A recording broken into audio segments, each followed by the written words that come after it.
All right, we're back. We're still on the same slide. We're still having some good discussions. There was a question before we changed. Almost always. This is never a good way to start a question. Except hardly ever, but. Because there's some exclusions of why you would do the open or the. So you get a client, they're set on buying or selling their house, instantly you make them sign an agreement. If they are selling their house, no one ever in the history of real estate has ever had a problem signing a listing agreement if they're selling their house. It's typically the buyer's side because the buyers think this contract means they're going to buy a house, and that's not what it means. So could you be like, if you want me to be your agent, going forward, I will put my heart and soul into finding you the perfect house, but first I need you to sign this. Yes. The question is, can you force them? Yeah. One of the things that there are people out there in our profession that look at it like a true profession. I'm a professional. I have a certain skill set, just like your doctor, just like your dentist. You sign contracts with all of them. Your attorney. You want my help, you will sign the contract. You don't, it's not worth my time. I'll walk away from this deal and you go find one of the people that will do it and see how much trouble you have. I'm the best agent in Indy. You want me to represent you? You got to contractually bind yourself. This is really important to me. And so, like, I'm a sign language interpreter major. So, like, I'm going into this field to market the deaf community because Indianapolis is a huge deaf community. I haven't heard that. And so, they're very unusual. I'm like, did you really say that? That took a minute to get around, didn't it? Those jokes I don't even want. Yeah, I get that every day. But Indianapolis is a huge deaf community. My daughter's actually taking sign language, American Sign Language, as a credit in high school. Yeah, they do that. It's like learning a second language. It is. Yeah, I mean, some people, I speak Spanish. I speak ASL. So sign language is my second language. I majored in it in college as an interpreter. At my age, to get the respect to go into the field as an interpreter, I have to be doing it for like 15 years. Are you certified? Almost. I graduated. Let me know. I can get you a job. That's why I'm very wanted right now by the lot. No, the Johnson County Court. Yeah. So I know the girl that does it. Yeah, I've looked into courtrooms because they make a lot of money. Yes, but you got to be a certified interpreter. Right. And they're like, you're 25. Oh no, we've got people that have been doing it for years because it takes 8 to 15 years to completely master it. So right now, what I'm doing with real estate is altering my language into sign language and how I'm going to market to these people to sell them a home. And deaf people do not trust hearing people. You have to gain their respect. So this is where I'm making sure that I'm like, you force these people to sign this agreement. Right. So was there a question in there? Yeah, that was my question. Can you force somebody to sign an agreement? Yeah, you can't force them to sign it, but what you can tell them is if they don't sign it, I'm not representing you. All right? Now, you have a particular skill set above and beyond that you might feel more comfortable with them not signing it because it's not like they can go to any other agent in the world. With you working with a specific, it's almost like, well, it's exactly like the Burmese. You know, there are 4 or 5 Burmese agents that work with all the Burmese people. Yeah, they have a huge Burmese. Right. So you can drive a golf ball in any direction and bounce it off 9 real estate agents right now. All right? But a real estate agent that speaks sign language, I only know of you. All right? So you may have a little more comfort with not forcing them to sign an agreement because it's not like they're going to pick up the phone and call any other agent in the world. So they're kind of tied to you in that other aspect. But literally you can say with any client, I need you to sign this that protects me. If you're not willing to protect me, how do you expect me to be fully willing to protect you? All right? Now, there are some agents that don't use it. Hey, I trust the guy. He's my friend. All right? But yes, you can do that. All right, so what you have are the 3 listing and the 3 selling side. Okay? Now, the next listing there on the overhead or in your book I want to talk about is this thing called a net listing. Net listing. A net listing potentially can be illegal unless there are 2 things that happen. It has to be disclosed to everybody in the deal that there's a net listing. And you have to disclose the maximum amount of commission I can earn. So let me show you what a net listing is. Say it one more time. It has to disclose You have to disclose my maximum commission. my max commission. Yeah, that I'm going to earn 8% or 10% or 9%. And by the way, there is no number that is safe. We've listed a property at 10% before. Yes. The guy said, I need to sell the house this month, I'm leaving. So we stopped marketing everything else to market his property, and we found him a buyer. All right? It only comes if someone complains and you go in front of the commission, can you justify 10%? Yes, we quit marketing other homes. We put a bunch of money into this. We did a big campaign with ads and all that. We can and they would go, okay. So there is no number that's max, by the way. It's whatever you can justify. It's called the suitability test. Now, you go in front of the commission and you charge 40% commission. It's going to be hard to justify that number. But here's what a net listing is. A net listing is when someone says, I want to earn $100,000. Whatever you sell it for above that, you get as the commission. I get the net money. I get the net money. Everybody see what I'm saying? The reason this was put in place so that there is not some unscrupulous agent somewhere that told the little old lady in Broad Ripple who bought her house 30 years ago for 40 grand, don't worry, honey, we'll get you 50,000 for you, and whatever's left, I'll just, keep for myself. And then he sells it for $180,000. That's what this was designed for. Okay, you want 100, we'll get 100. I'll list it for 110, and I'll keep the 10,000. Now realize some of that I got to give to the other side. That's fine. On the top of your listing, you put net listing. You call the title company when you do it. You tell them it was a net listing. The selling side knows it's a net listing, and you'd put 10 grand as my maximum commission. But it has to satisfy the loan, right? You have to satisfy the loan, yes. All right? It's called a net listing. Now, that does not happen very often, but there is a scenario in real life that happens that is calculated like a net listing. So we're going to do math. Yay! This math problem, for those of you listening at home, is not in the slides, so be sure to write this down. So here we go. I want to do something. Here's the scenario. You get a client that calls you and says, I'm in trouble with my bank. I need to sell the property. I owe exactly $100,000. That's my payoff, 100 grand. I want you to list the property for me. And you say, okay, what price would you list the property at? Here's what you know. You know she owes 100,000.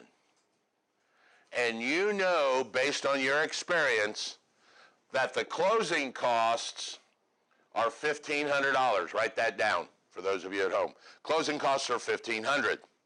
She's got to pay those too, right? And my boss Raymond's a meanie. We only list at 7%, so I've got to also charge you 7%. Write that down. That gets paid first, right? Real estate commission. So my question to you is, what's the minimum amount of money she can have to pay everybody off? And the answer of 108.5 is not it.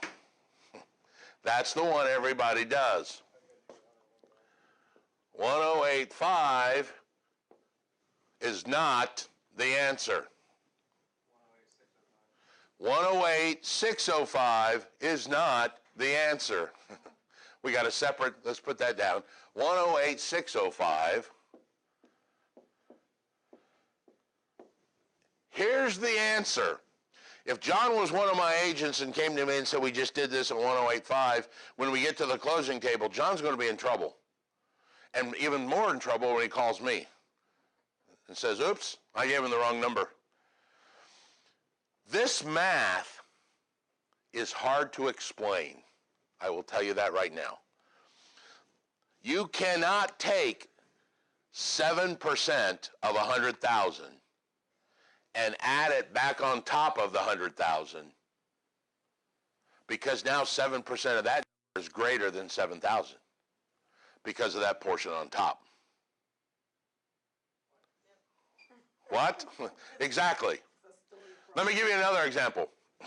If I had 90 cents in my hand, what percentage of a dollar is that? 90, right? So I take that 90, that means 10% left. What's 10% of 90 cents? 9. Now add that back to the 90, what do you get? 99. They don't work both, you can't go both ways because you're missing that percentage of the little bit on top. If that didn't confuse you, let me help you out. Let's do it this way. And remember when all those times when you thought algebra was stupid? Algebra was stupid. Here it comes. Here's where algebra is going to bite you in the butt. So at the closing table, the buyer is going to bring a bunch of money. We don't know that number yet, right? That's the number we're trying to figure out. How much money is the buyer bringing to the table to pay everybody off? So let's call this number what? X.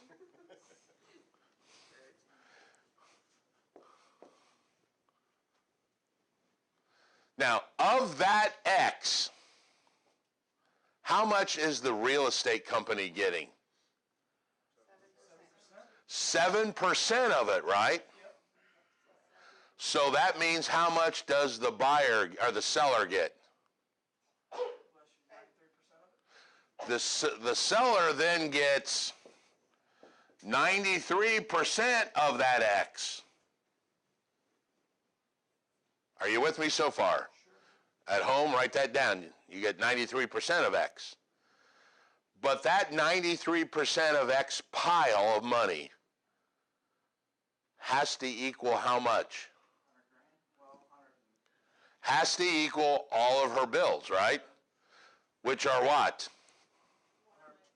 100, but she's got 1,500 in closing.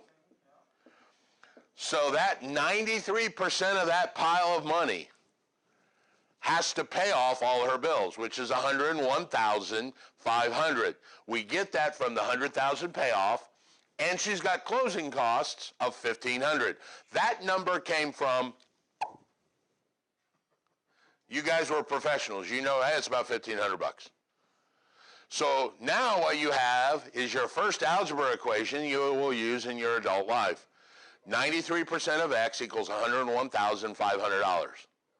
But I don't want 93% of X. I want all of X. So how can I do that? Not minus 0.93. What's any number over itself? 2 over 2 is, 4 over 4 is, 93% over 93% is 1.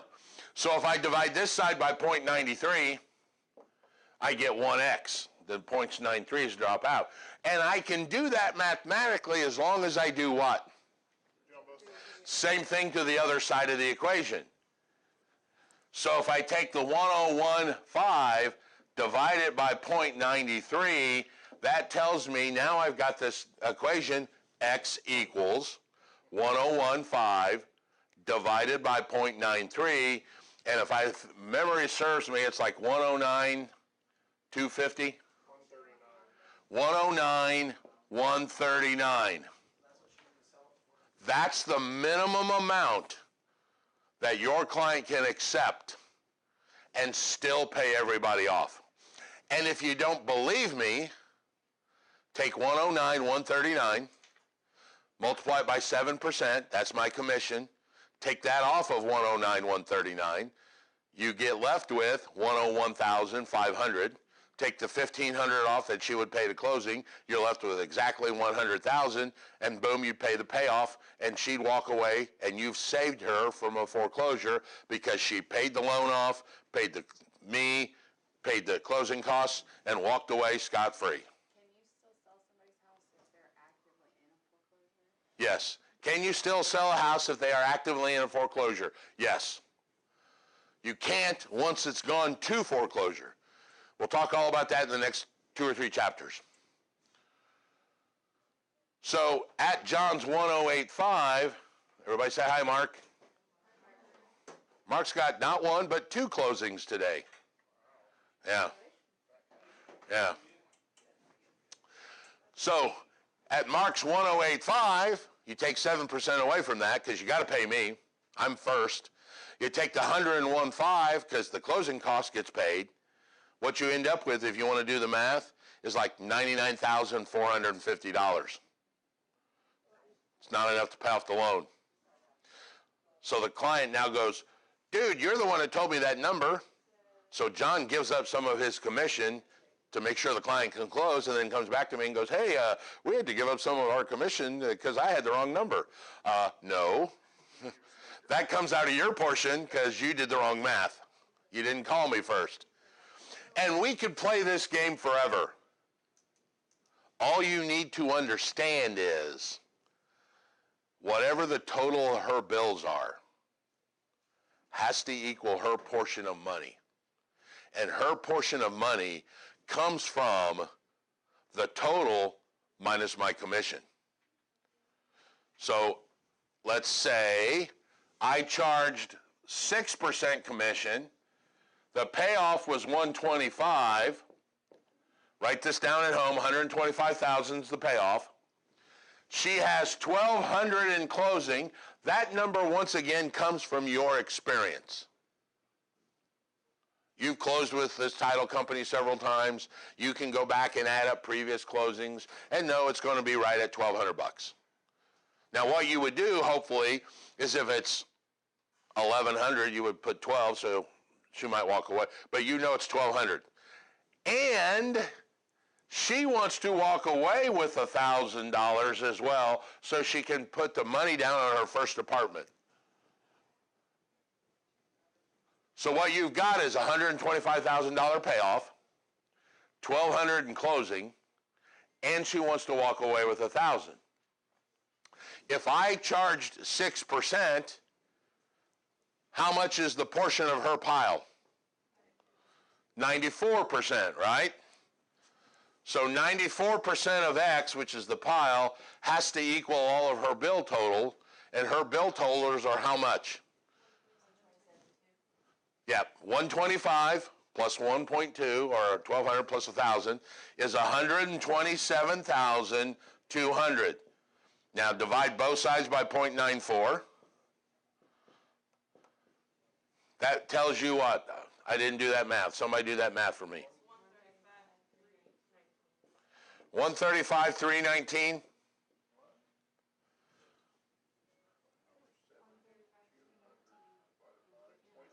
I hear a lot of numbers. 135, 319. It's probably some change in there. Close enough. Well, you get the point.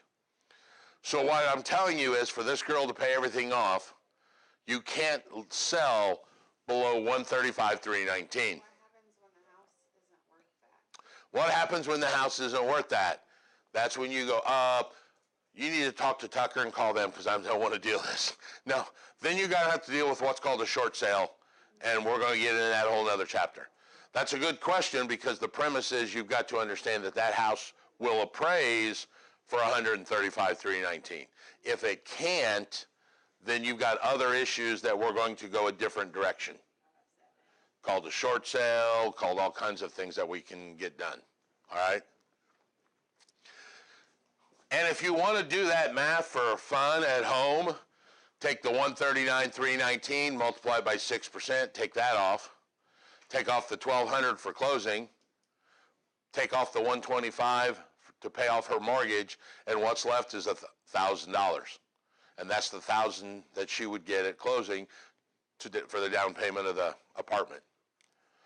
So realistically, you can play this game all day and just keep adding up those numbers.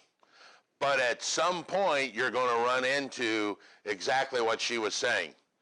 I can't say, well, I want to pay my car off and my visa off and my kid's student loan, so let's list it for $4.8 million so I can pay it. No, still got to appraise for that. All right, way long on that audio file.